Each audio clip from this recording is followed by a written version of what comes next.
যে আমাদের দেশের পাঞ্জাব ন্যাশনাল ব্যাংকের 11,000 কোটি টাকা চিট করে নিয়ে চলে গেছে নীরব মোদী।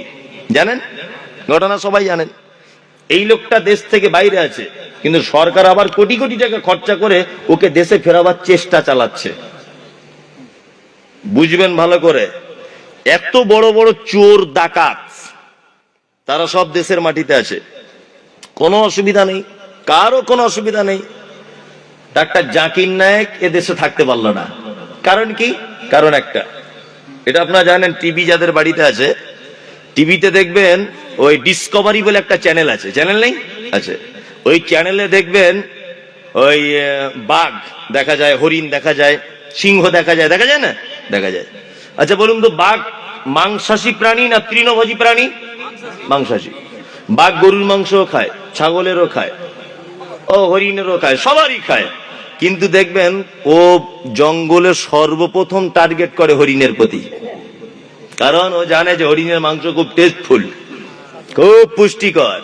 তা আমাদের দেশের সরকার চোর, গুন্ডা, ডাকাত, ধর্ষক সবাই এ দেশের মাটিতে আছে, কোনো অসুবিধা নাই। বলছে ডাক্তার জাকির নায়েককে তাড়িয়ে দিতে হবে। কারণ ও কারোর বইয়ের হাত ধরে টেনেছে, তোমার জমি দখল করতে গেছে না, ওকে কেন চলে যেতে হবে? মানে সরকার বুঝতে পেরেছে যে 2025 থেকে 26-এর মধ্যে হিন্দু রাষ্ট্র ঘোষণা করব বলছি আমরা সবাই, কিন্তু এই লোকটাকে রাখলে তো আর সম্ভব হবে না। মনে হচ্ছে আমাকেও আর দিলীপ ঘোষ সবাইকে মনে হয় তসবি নিয়ে ঘুরতে হতে পারে এর পাল্লায় পড়লে। ওই জন্য বলছে বাবা একে আগে দেশ থেকে তাড়িয়ে দে। তবে আর একটা কথা বলে রাখছি, ঘর মে আগ লাগি হ্যায় ঘর হি কি চিরাগ সে। বাড়িতে যদি আগুন লাগে, এ আগুন অন্য কেউ লাগাতে আসে না। ডাক্তার জাকির নায়েককে দেশ থেকে তাড়ানোর পিছনে সব থেকে বেশি ভূমিকা পালন করেছে বেদাতি হুজুরেরা, সব থেকে বেশি, সব থেকে বেশি। সরকারি চক্রান্ত যা ছিল, এই বেদাতি হুজুরেরা ডাক্তার জাকির নায়েককে দেশ ছাড়া করেছে। আমি মমতাজুল ইসলাম গত বছরে বাংলাদেশে 50টার কাছাকাছি প্রোগ্রাম নিয়েছিলাম বাংলাদেশে। আমাকে সমস্ত জায়গাতে হ্যান্ডবিল পর্যন্ত হয়ে গেছে, মমতাজুল ইসলাম ইন্ডিয়া থেকে আসছে। প্রতিটা থানাতে আমার নামে অভিযোগ যে উনি যেন এলাকাতে না আসে, উনি আসলে ঝগড়া মারামারি লেগে যাবে। কারণ এই যে আমি বলেছি তাবিজ দেওয়া হারাম, পীর হারাম, এসব মাজার টাজার এসব চলবে না, আমি বলে দিয়েছি। একটাই, আল্লাহকে মানতে হবে আর নবী মোহাম্মদ সাল্লাল্লাহু আলাইহি ওয়াসাল্লামকে মেনে নিতে হবে। এসব চিটিংবাজি 2 নম্বরই চলবে না।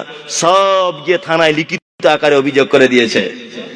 ডাক্তার জাকির নায়েক যে বলে দিয়েছে যে হাত এইভাবে বাঁধতে হবে সিনার উপরে, ডাক্তার জাকির নায়েককে বলেছে যে সহি হাদিস আমিন জোরে বলতে হবে, ডাক্তার জাকির নায়েক যে বলে দিয়েছে যে পায়ে পা এইভাবে লাগিয়ে সালাত আদায় করতে হবে, এটাই রাসূলের সুন্নাত, ডাক্তার জাকির নায়েক যে বলেছে যে মাজার চলবে না, পীর চলবে না, মুহাম্মদ সাল্লাল্লাহু আলাইহি ওয়াসাল্লাম একজন নবী, নবীজিকে মেনে নিতে হবে, এই যে সত্য কথা বলে দিয়েছে, সব ঠাকুরেরা গিয়ে লিখিত অভিযোগ করে দিল। সব অভিযোগ। সরকার যত না দায়ী, এর থেকে বেশি দায়ী আমাদের সমাজের কিছু নামধারী ঠাকুর।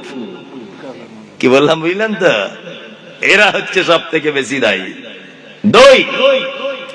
আমাকে বলা হয়েছে যে মেয়েদের ব্যাপার প্রচুর মহিলারা এসেছে, তাদের সম্পর্কে কিছু বলুন। আমি মহিলাদের ব্যাপারে তেমন কিছু জানি না, আর মহিলাদের ব্যাপারে তেমন কিছু বলার আমার ইচ্ছা আজকের নেই। তবে মায়েরা যারা এসেছেন, আপনাদের কাছেও বিনীত অনুরোধ, একটা সমাজ, একটা পরিবারকে পরিবর্তন করতে হলে সর্বপ্রথম যে ভূমিকা পালন করতে হয় সেটা হচ্ছে তার নাম মা। মা যদি ভালো হয়, সন্তান সন্ততি, তার স্বামী, তার শ্বশুর শাশুড়ি সব ভালো হওয়ার চান্স আছে। ওই জন্য মা সর্বপ্রথম। আপনাকে বলছি, আপনার ভিতরে তো শিরিক বেদাত ভর্তি, একেবারে ভর্তি, আপনার গাঁঠে গাঁঠে বেদাত আর শিরিক। যুবক ছেলে